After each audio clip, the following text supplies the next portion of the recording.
नमस्कार, आप देख रहे हैं हर खबर। मैं हूं आपके साथ अमित शर्मा। वक्त है अपना उत्तर प्रदेश का। निषाद पार्टी के अध्यक्ष और मत्स्य पालन मंत्री संजय निषाद का अयोध्या पहुंचने पर स्वागत किया गया। अयोध्या पहुंचने पर संजय निषाद का निषाद पार्टी के कार्यकर्ताओं ने माला पहनाकर स्वागत किया। यहां तक कि संजय निषाद अपने वाहन पर खुद कार्यकर्ताओं का माला पहनाते हुए भी नजर आए। मंत्री संजय निषाद ने कहा है कि सरकार ने 3 महीने के अंदर 100 दिन का प्रोजेक्ट बनाया है, उस पर काम करेंगे। शिवपाल यादव के बीजेपी ज्वाइन करने की अटकलों पर संजय निषाद ने कहा है कि बीजेपी सबका साथ, सबका विकास, सबका विश्वास लेकर चलती है। पार्टी के दरवाजे खुले हैं, उनका स्वागत है।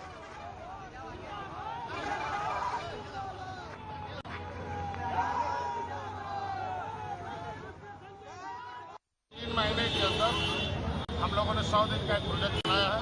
100 दिन के अंदर इतना जरूर दिखेगा। इस मछुआ समुदाय, इस मत्स्य मंत्रालय 1 नंबर का मंत्रालय होगा। उत्तर प्रदेश भी 1 नंबर का होगा और मत्स्य मंत्रालय भी 1 नंबर का काम करेगा। मोदी जी से शिवपाल जी जो है भाजपा में आने की जो है देखिए, भारतीय जनता पार्टी सबका साथ, सबका विकास, सबका विश्वास करती है। सबके लिए दरवाजा खुली रहती है। जो इसके भारतीय जनता पार्टी की नीतियों का, भारतीय जनता पार्टी के सिद्धांत का जो समर्थन करती है, उसके लिए स्वागत है। हम सबका अभिनंदन करते हैं। हमारी निषाद पार्टी का नाम ही पडरौना के नवनिर्वाचित सदर विधायक मनीष जायसवाल गुरुवार को विधायक पद की शपथ ग्रहण करने के बाद पडरौना पहुंचे तो बीजेपी के कार्यकर्ताओं ने माला पहनाकर जगह जगह स्वागत किया। वहीं इस दौरान विधायक मनीष जायसवाल ने कहा कि जनता के सम्मान के साथ खिलवाड़ नहीं होगा। उनका मुख्य उद्देश्य पडरौना क्षेत्र का चहुमुखी विकास करना है। इसके लिए वो हर संभव प्रयास करेंगे। साथ ही कार्यकर्ता और आम जनता की समस्याओं का समाधान करने के साथ ही उनके मान सम्मान का सदैव ध्यान रखा जाएगा।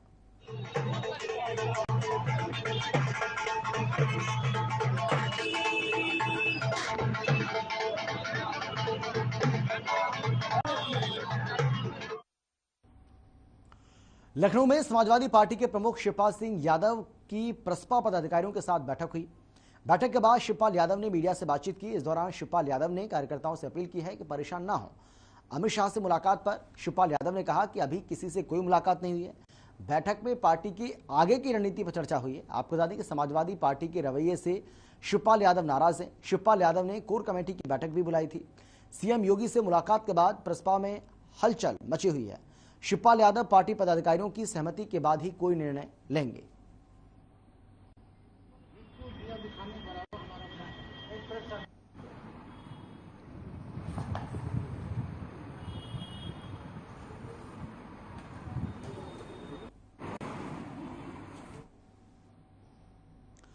यूपी में सरकार का गठन हो गया है। योगी आदित्यनाथ दूसरी बार प्रदेश के मुख्यमंत्री बन गए। लेकिन आपको बता दें कि योगी आदित्यनाथ के मंत्री परिषद में 52 में से 22 मंत्रियों का आपराधिक रिकॉर्ड है।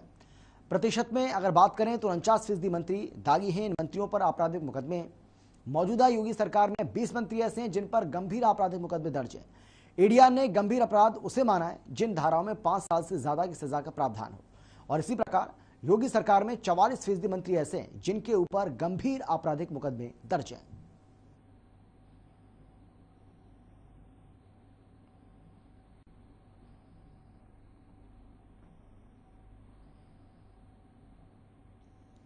लखनऊ में आम आदमी पार्टी कार्यकर्ताओं ने आप संयोजक और दिल्ली के मुख्यमंत्री अरविंद केजरीवाल के आवास पर हुए हमले का विरोध किया है।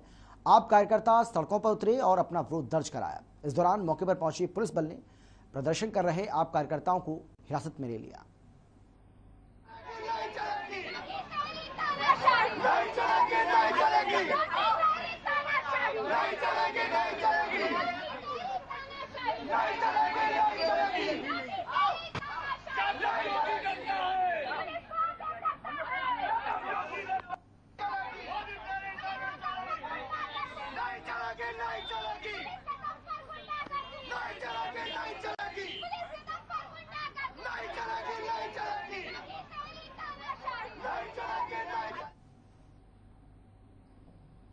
कानपुर में जिलाधिकारी नेहा शर्मा ने इंटरमीडिएट की चल रही परीक्षा के दृष्टिगत विभिन्न परीक्षा केंद्रों का औचक निरीक्षण किया।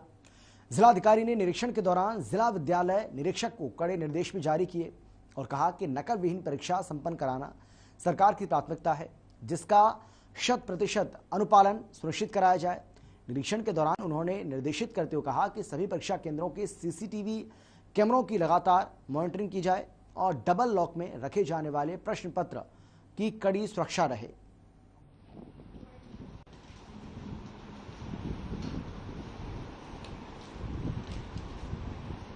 जनपद कानपुर नगर में कुल 133 बोर्ड के केंद्र बनाए गए हैं और उसी कड़ी में आज इंग्लिश का जो पेपर था उसके संदर्भ में मेरे द्वारा शहरी क्षेत्र के जो विशेष रूप से ऐसे संवेदनशील बोर्ड के सेंटर्स थे उनका निरीक्षण किया गया और उस निरीक्षण के दौरान एक प्रॉपर्ली व्यवस्थापन रहे, नकल विहीन और शुचितापूर्ण तरीके से बोर्ड के एग्जाम्स कंडक्ट हों, इसके प्रभावी निर्देश भी दिए गए हैं। जो ड्यूटी पर आबद्ध किए हुए ड्यूटी इंचार्जेस थे उनसे भी इंटरेक्शन हुआ है और ये भी देखने को मिला है कि जो पुलिसकर्मी ड्यूटी में लगाए गए थे वे मौके पे मौजूद मिले, लेकिन फिर भी हम लोगों को ये कार्रवाई सतत रूप से 12 अप्रैल तक। लखनऊ में मिशन निदेशक आंद्रा वामसी ने कौशल विकास मिशन कार्यालय का निरीक्षण किया। इस दौरान उन्होंने अधिकारियों और कर्मचारियों को समय से कार्यालय आने, साफ सफाई रखने, व्यवस्थित रूप से फाइलों को रखने के निर्देश जारी किए।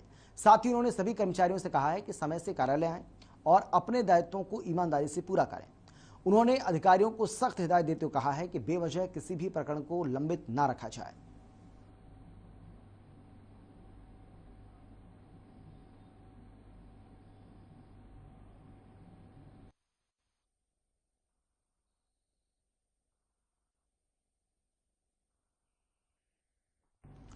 विश्व हिंदू परिषद दुर्गा वाहिनी और मातृशक्ति संगठन के तत्वाधान में कानपुर पनकी में होली मिलन समारोह का आयोजन किया गया। इस समारोह में मुख्य अतिथि मधुराम ने भारत माता की फोटो पर दीप जलाकर होली मिलन का शुभारंभ किया।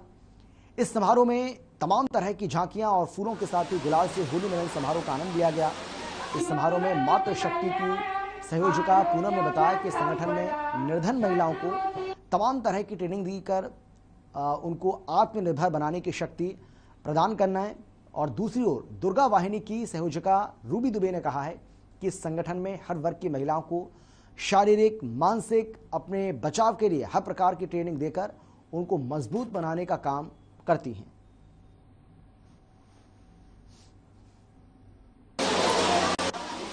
और आप लोग कृपया तालियों से थोड़े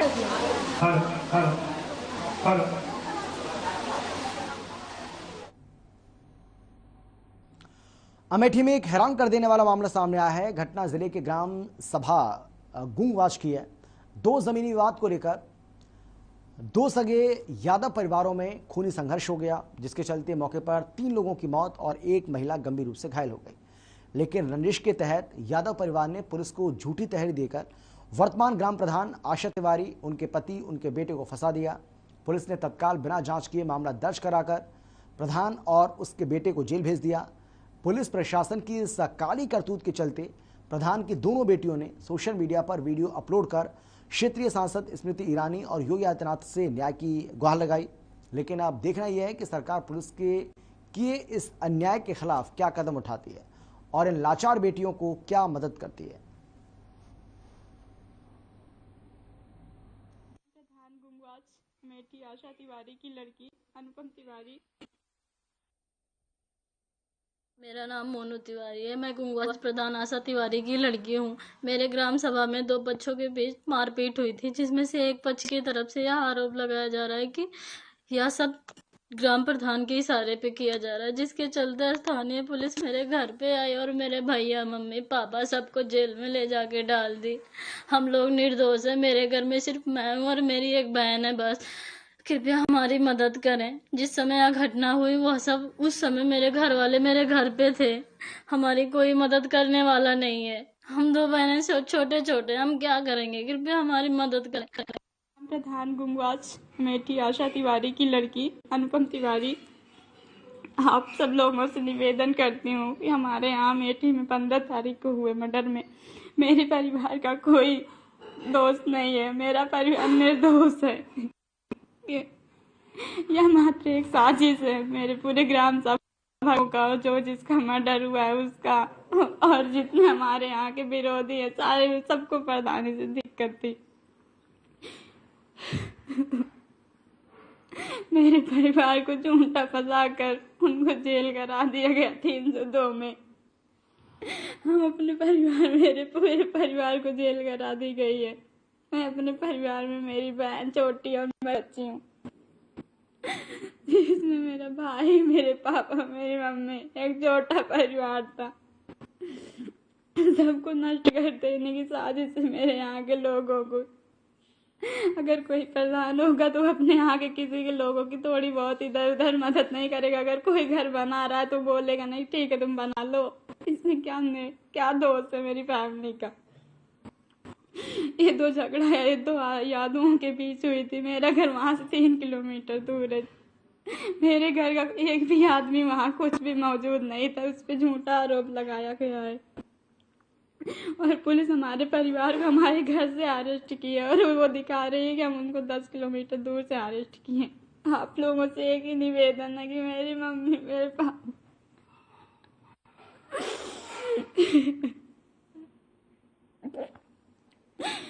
मेरे भाई को बचाने की कृपा करें। यूपी में एक बार फिर से पेपर लीक का मामला सामने आया है, जहां यूपी बोर्ड का अंग्रेजी का पेपर लीक होने के चलते रद्द हो गया, जिसके चलते सीएम ने दोषियों पर रासुका लगाने के निर्देश जारी किए। वहीं अब 13 अप्रैल को अंग्रेजी की परीक्षा होगी। इस दौरान बलिया के जिला विद्यालय निरीक्षक को निलंबित कर दिया गया। वहीं इस मामले में सपा प्रमुख अखिलेश यादव ने ट्वीट कर योगी सरकार पर तंज कसा।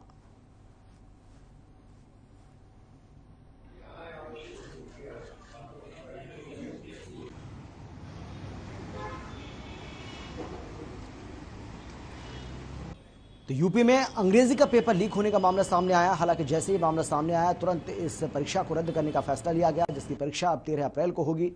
लेकिन समाजवादी पार्टी को सरकार पर निशाना साधने का एक मौका मिल गया। उन्होंने ट्वीट किया अखिलेश यादव ने, और ट्वीट कर कहा कि बीजेपी अब पेपर माफियाओं के ऊपर बुलडोजर चलाए।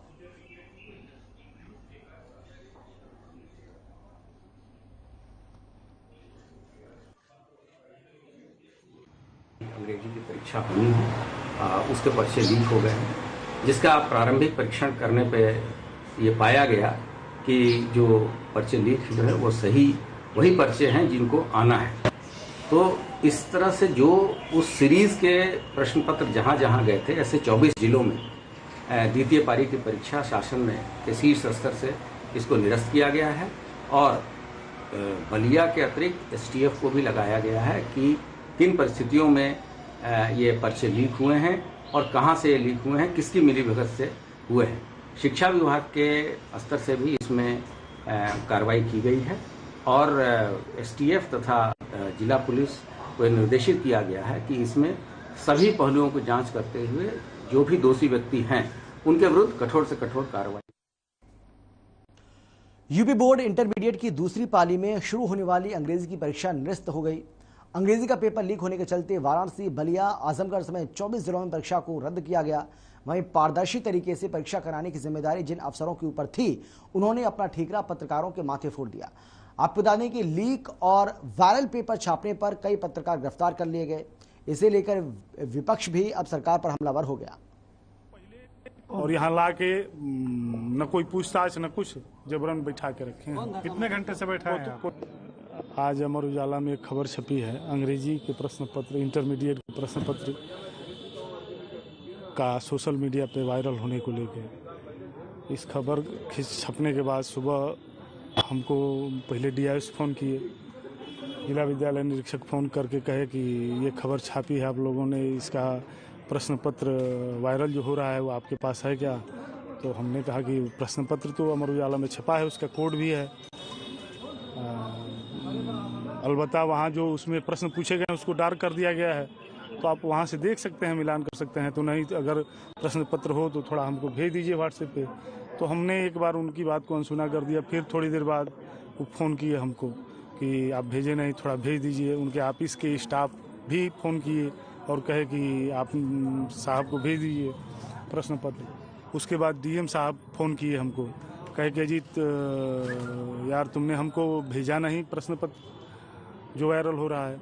हम कहे सर हम क्या जानते हैं आपके, हम समझ रहे थे कि आपको मिल गया होगा। तो कहे नहीं थोड़ा हमको व्हाट्सएप पर भेजो। डीएम साहब को भी हमने व्हाट्सएप पर भेजा। उसके बाद मैं अपनी दिनचर्या के तहत ऑफिस चला आया।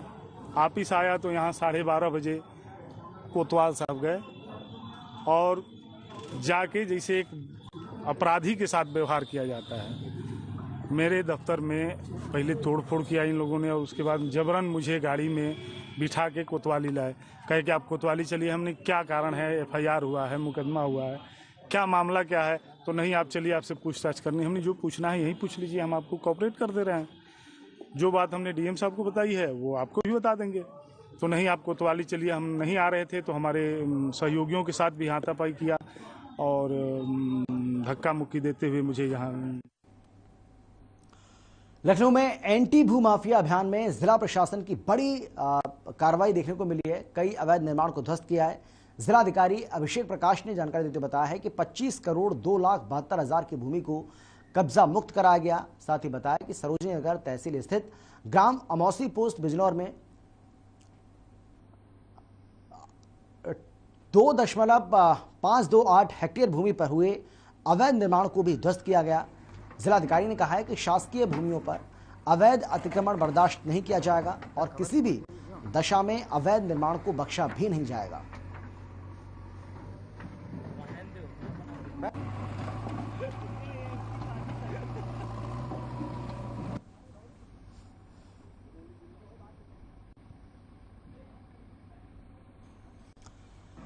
लखनऊ की ये तस्वीर आपको हम दिखा रहे हैं जहां पर अवैध निर्माण को किस तरीके से बुलडोजर के जरिए, जेसीबी मशीन के जरिए ध्वस्त किया गया, उसकी तस्वीरें आपके सामने। प्रशासन का साफ तौर पर कहना है कि किसी भी अवैध निर्माण को किसी भी सूरत में बर्दाश्त नहीं किया जाएगा और जहां कहीं भी अवैध निर्माण का पता चलेगा वहां पीला पंजा भी चलेगा।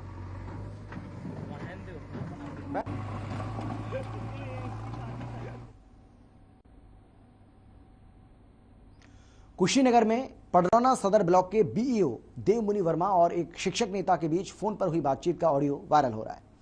इस बातचीत के दौरान वो एक शिक्षक ये कह रहे हैं कि अंतिम तिथि बीत जाने के बाद भी आपने सभी एरियर बिल पर हस्ताक्षर नहीं किया। इस पर बीईओ ये बता रहे हैं कि कुछ फाइलों पर अभी साइन नहीं किया है। चलिए आपको वो जो वायरल हो रहा है ऑडियो सुनवाते हैं। हेलो। हाँ हाँ सुनील दुबे बोल रहे हैं सर। हाँ बताइए। ये गिरजेश शर्मा का एक एरियर का मैटर है। किसका? गिरजेश शर्मा। अच्छा, तो सुनते हैं उस पर आपने हस्ताक्षर नहीं किया। अभी ये समय नहीं मिल पाया, उसको समझेंगे। उसमें निलंबन वाला कुछ है मैटर, क्या उसको समझ के करना पड़। निलंबन का है कुछ मैटर। हाँ हाँ तो समझेंगे तो कर देंगे। क्या करना? सारे एरियर बिल आपने दस्तखत कर दिए हैं? हाँ जितने एरियर बिल आपके पास पुटअप हुए आपने दस्तखत कर दिए हैं? अरे नहीं, अभी तो नहीं हो पाया है। 23 तारीख लास्ट डेट थी, आज 28 तारीख हो गया। 5 दिन तक अगर दस्तखत नहीं हुआ तो इसका मतलब भ्रष्टाचार में लिप्त हैं आप। क्या कर रहे हैं भाई? 23 तारीख तक लेखा ने मांगा था बिल। हाँ आज 28 तारीख हो गया। हाँ आज तक आप बिल पे दस्तखत नहीं कर पाए तो हाँ। क्या यह माना जाए कि आप भ्रष्टाचार में लिप्त हैं? हो सकता है, मान लीजिए। मानने। हेलो। पूर्व विधायक राधेश्याम सिंह कुशीनगर के पडरौना में सपा कार्यकर्ताओं के साथ बैठक करने पहुंचे, जहां पुलिस उनकी गाड़ी की जांच करने पहुंची। इस दौरान राधेश्याम सिंह ने कहा किसके आदेश से हमारी गाड़ियों की जांच की जा रही है। उन्होंने कहा कि ना तो मैं प्रत्याशी हूं और ना ही आपके पास कोई लिखित कागज है। यदि आपके पास कोई लिखित आदेश हैं तो उसे दिखाइए। आप पैसा बांट रहे हैं लोग। हमारी गाड़ी। कानपुर में डीसीपी वेस्ट की स्पेशल टीम और पनकी पुलिस को बड़ी सफलता हाथ लगी है। डीसीपी पश्चिमी बीबी जीटीएस मूर्ति ने प्रेस कॉन्फ्रेंस कर घटना का खुलासा करते हुए बताया है कि पुलिस की स्पेशल टीम ने लूट करने वाले 2 गैंग के 6 सदस्यों को गिरफ्तार किया। वहीं पकड़े गए आरोपी शहर में करीब आधा दर्जन लूट की वारदात को अलग अलग थाना क्षेत्रों में अंजाम दे चुके हैं। पुलिस को लुटेरों के पास से चोरी के 14 मोबाइल फोन, 2 बाइक के साथ ही बीते दिनों महिला से लूटा हुआ पर्स भी बरामद हुआ है।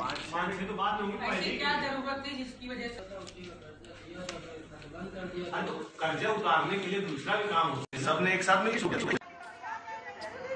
पिछले कुछ दिन पहले एक वीडियो वायरल हुई थी पंकी थाना क्षेत्र में। दो बाइक सवार एक महिला के हाथ में फोन छीन के भाग रहे थे और महिला नीचे गिर भी गई थी। तो उसी पे हम लोगों ने कार्रवाई किया। पूरा पंकी थाना और हमारे सर्वेलेंस टीम सभी ने काम करके इसमें करीब जो उस दिन जो वारदात की है, तीन जो हमारे वीडियो में दिख रहे हैं वो तीन लोग हैं। इनके नाम है ईशान, मानस और गोविंद। और इनका मोडस ऑपरेंडी ऐसा रहता है कि ये जो प्लानिंग जो करता है वो गोविंद करता है, और गाड़ी अगर बाइक पे जा रहे तो बीच में ये मानस बैठता है जो चिनाइती करता है, और ड्राइविंग करता है ईशान। ये इनका मोडस ऑपरेंडी है। इनके यहाँ से हम लोग 6 मोबाइल बरामद किए और एक होंडा डीलक्स बाइक भी बरामद की है। और इनके ऊपर 2 मुकदमा लिखा हुआ है, एक कल्याणपुर में भी है और एक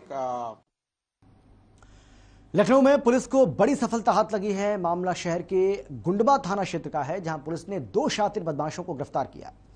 पुलिस को मुखबिर से सूचना मिली थी कि दोनों शातिर बदमाश एक नई घटना को अंजाम देने जा रहे हैं। मामले में संज्ञान लेते हुए पुलिस ने मौके पर धर दबोचा। पुलिस और बदमाशों की फायरिंग के दौरान पैर में गोली लगने से एक बदमाश घायल हो गया। फरार होने की फिराक में दूसरे बदमाश को भी पुलिस ने सक्रियता दिखाते हुए पकड़ लिया। जानकारी के अनुसार दोनों शातिर बदमाश शहर के अलग अलग इलाकों में स्नैचिंग की घटनाओं को अंजाम देते थे। फिलहाल पुलिस दोनों बदमाशों से प्राथमिक उपचार के बाद पूछताछ में जुटी हुई है।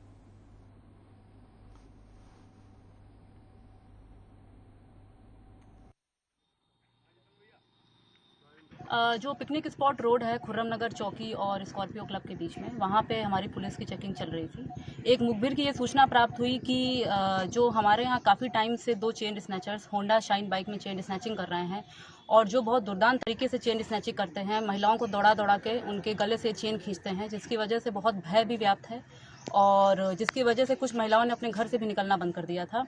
उनको देखने की सूचना मुखबिर के द्वारा हमारी पुलिस टीम को मिली। जब पुलिस टीम ने उन्हें रोकने का प्रयास किया तो जो 2 बदमाश थे उसमें उन्होंने अपनी तरफ से फायरिंग की। हमारी पुलिस टीम को फायर आई, वो मिस हो गई। हमारी तरफ से सेल्फ डिफेंस में फायरिंग की गई हमारी पुलिस टीम की तरफ से, जिसमें एक बदमाश जिसका नाम असलम है उसके दाहिने पैर में गोली लगी है और दूसरा बदमाश भागने की कोशिश किया, लेकिन लखनऊ में ज्ञान डेयरी के रिकवरी रूम की चिमनी में बॉयलर फटने से आग लग गई। आग लगने से आसपास के इलाके में हड़कंप मच गया, जिसके बाद मौके पर पहुंची दमकल की गाड़ियों ने कड़ी मशक्कत के बाद आग पर काबू पाया। आपको बता दें कि हादसे में कोई हताहत नहीं हुआ है। इसके साथ ही ये भी कहा जा रहा है कि बॉयलर फटने से यहां पर हड़कंप मच गया। हालांकि भारी मशक्कत के बाद आग पर काबू पा लिया गया।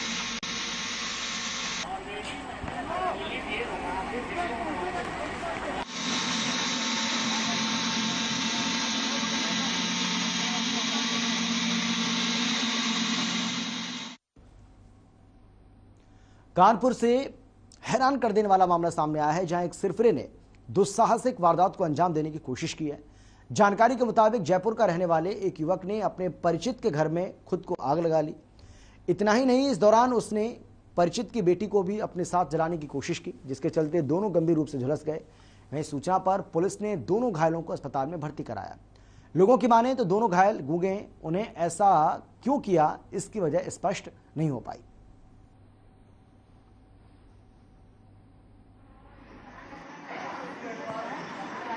चौकी क्षेत्र के अंतर्गत एक व्यक्ति जिसका नाम विजय है, जयपुर का निवासी है, वह एक परिचित के घर में घुसा और पेट्रोल डाल करके अपने आप को जलाया। साथ ही जो मकान के मालिक हैं उनकी पुत्री को अपने पास जलाने के उद्देश्य से खींचा, जिसमें दोनों को ही क्षति पहुंची है। दोनों झुलसे हैं। दोनों को उपचार हेतु अस्पताल में एडमिट कराया गया है।